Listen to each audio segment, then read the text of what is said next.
so as the song Abir Sahan Yahazi Pan Garden Thot to you and you coil Ya Rasulullah Mare Haydari Qaidi Sani Dr. Farooq Abdullah Qaidi Karaman Jilan Nawagullah Sahab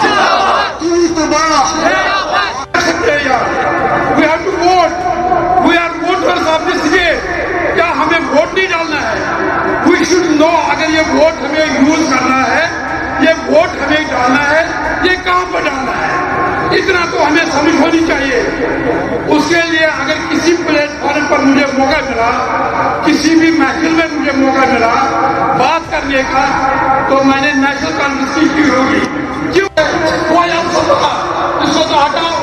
मुझे बताओ उमर साहब के जाने के बाद वो अफसरों की बात कहाँ गई? हमें सड़क से काम नहीं यार.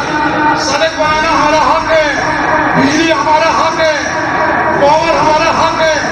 ये रिसोर्स हमारी यूटिलाइज करे है. हमारा सबसे ज्यादा यहाँ रिसोर्स जो है वो यहाँ का पानी है. पानी सीट के साथ जोड़ने का काम इन्होंने कर दिया है. अब जैसे भी होगा, हम जो श्रीनगर में रहने वाले लोग हैं और आप जो पुलवामा में रहने वाले लोग हैं, हमारा एक रिश्ता और मजबूत हो गया है. लेकिन अब मेरा और तंजीम का फर्ज बनता है कि आगे जाके जब पार्लियामेंट के इलेक्शन होंगे, हमें उम्मीदवार यहाँ से वो देना होगा जो पुलवामा जिले का भी ख्याल रखेगा, जो पुलवामा असेंबली हल्के का ख्याल रखेगा, करने के लिए पहुंचा सकेगा. यहाँ रोजमर्रा की तकलीफें हैं, मुश्किलात हैं, उनको कम करने में उनका रोल जो है वो और ज्यादा अहम हो जाता है. तो इस बार बहुत सोच जिस जमीन का मालिकाना हक हमें मिला बिना $1 ऐसा मुआवजा हमसे लिए हुए, वो तभी मुमकिन हुआ जब 370 जम्मू कश्मीर में हमारे बच्चों को स्कूल से लेकर यूनिवर्सिटी तक मुफ्त तालीम फराहम किया जाता. वो तभी मुमकिन बना जब तक जम्मू कश्मीर में 370 था. इसी तरह की और बातें की जा सकती हैं जो सिर्फ और सिर्फ जम्मू कश्मीर में तब मुमकिन हुए, चाहे सिंगल लाइन एडमिनिस्ट्रेशन, बाकी चीजें. लेकिन जहां हमसे पूछते हैं कि 370 से जम्मू कश्मीर को क्या फायदा हुआ, वहीं मैं उनसे पूछना चाहता हूं कि 370 हटाने के बाद जम्मू कश्मीर को क्या मिला? बैठे मुझे हुकूमत के अफसर ने रोजगार का आंकड़ा बता दिया.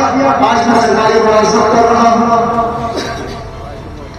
क्या एक भी ऐसा नया फैक्ट्री खुला जिसमें हमारे बच्चे कारोबार कर रहे हैं? क्या एक नया अस्पताल खुला जहां हमारे मरीज इलाज हासिल कर रहे हैं? बीजेपी को दूर रखने के लिए. लेकिन फिर यहाँ सरकारें बनी बीजेपी के साथ. उस टाइम एक स्लोगन दिया गया मरहूम मुफ्ती सईद साहब ने कि साउथ पोल नॉर्थ पोल. जब तक हम साउथ पोल नॉर्थ पोल को इकट्ठे नहीं मिलाएंगे तब तक हमारी डेवलपमेंट नहीं होगी. अगर आपको याद होगा उस टाइम उमर अब्दुल्ला साहब ने, डॉक्टर फारूक अब्दुल्ला साहब ने अनकंडीशनल सपोर्ट दिया था मुफ्ती मोहम्मद सईद साहब को कि हमें सरकार नहीं चाहिए, सरकार आप चलाइए, लेकिन बीजेपी को थोड़ा दूर रखिए. तो इन्होंने बोला नहीं, हमें हिंदुस्तान के साथ, हमें हिंदुस्तान की बड़ी कॉन्स्टिट्यूंसी है, बीजेपी के साथ हमें इनके साथ जाना चाहिए. तो लोगों ने दे दिया, लोगों ने सपोर्ट किया, चलो जी ठीक है. तो उसका रिजल्ट लोगों के सामने आ गया. आज की डेट में लोग वेल एजुकेटेड है. अब सोशल मीडिया है, कम्युनिकेशन आज की डेट में बहुत ज़्यादा है. तो लोगों को पता चला कि नहीं, अगर कश्मीर की कोई पहचान है, अगर कश्मीर की कोई आइडेंटिटी है, वो नेशनल कॉन्फ्रेंस ही है, वो ये हल वाला झंडा ही है, क्योंकि इस झंडे की कुर्बानी है. नेशनल कॉन्फ्रेंस एक ऑर्गेनाइजेशन नहीं है, ये एक तंजीम नहीं है, ये एक तहरीक है. तहरीक में उतार चढ़ाव आता है, कभी उतार, कभी चढ़ाव, कभी सख्ती, कभी वो, ये आता है. मगर अल्हम्दुलिल्लाह शुक्र है अल्लाह का कि इस लीडरशिप में जो लीडर की शिप में हमें आज की डेट में उमर अब्दुल्ला साहब, जैसे मैंने अपनी स्पीच में भी कहा, आपने देखा होगा जब उमर साहब चीफ मिनिस्टर थे, जब यहाँ पर किलिंग्स हो गई तो उमर साहब ने उस टाइम कैसे रोया असेंबली में कि मैं इन लोगों को कौन सा जवाब दे दूंगा, जिनके बच्चे मर गए, 120 लोग जिनके मर गए, मैं उनको कौन सा जवाब दे दूँ, जबकि मेरे भी